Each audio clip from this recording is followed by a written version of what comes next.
দেখো বন্ধুরা, আজ করবো অ্যাক্টিভিটি 13। এখানে একটা গল্পর হিন্টস দেওয়া রয়েছে। সেটা হচ্ছে কিছু ব্যাঙ এবং কিছু ছেলে নিয়ে যে গল্পটা। দেখো, নিজের মতো করে লিখেছি আমি। আমি একটা টাইটেল দিয়েছি, দ্য ফ্রগস অ্যান্ড দ্য নটি বয়েজ। ব্যাঙগুলি এবং দুষ্টু বালকেরা। এ লং টাইম এগো দেয়ার ওয়াজ আ ভিলেজ হোয়ার সাম নটি বয়েজ লিভ। কিছুদিন আগে বা কিছু সময় আগে সেখানে একটা গ্রামে কিছু বদমাইশ বাচ্চা বা ছেলে বসবাস করতো।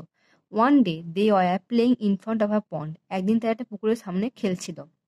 আ group of frogs live there. একদল ব্যাঙ সেখানে থাকতো। The boys saw the frogs and threw stones at the frogs.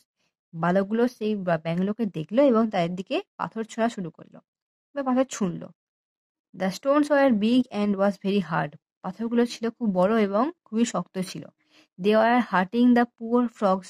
তারা সেই বেচারা ব্যাঙগুলো খুব কষ্ট দিচ্ছিল। The frogs were suffering very much. তারাও খুব সাফার করছিল। At last a frog raised its head and said, why are you doing this. Last পর্যন্ত বা শেষে একটা ব্যাঙ মাথা তুলে বলল, তোমরা কেন এরকম করছো? Then boys replied, we are playing. তখন বালকেরা উত্তর দিল, আমরা খেলছি। Then the frog said, please stop this fun, it is dead to us. তখন সেই ব্যাঙটা বলল, এই মজা করা বন্ধ করো, এটা আমাদের কাছে মৃত্যু সমান, মানে মৃত্যু প্রায় হয়ে যাচ্ছে। Then the boys felt sorry and stop the sport. তারপর ছেলেগুলো খুব খারাপ মনে করলো এবং তারা এই গেমটা বন্ধ করে দিল বা খেলাটা বন্ধ করে দিল। তোমরা কিন্তু নিজের ভাষা লিখতে পারো, ঠিক আছে?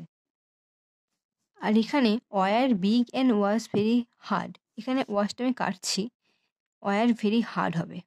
Wire very hard.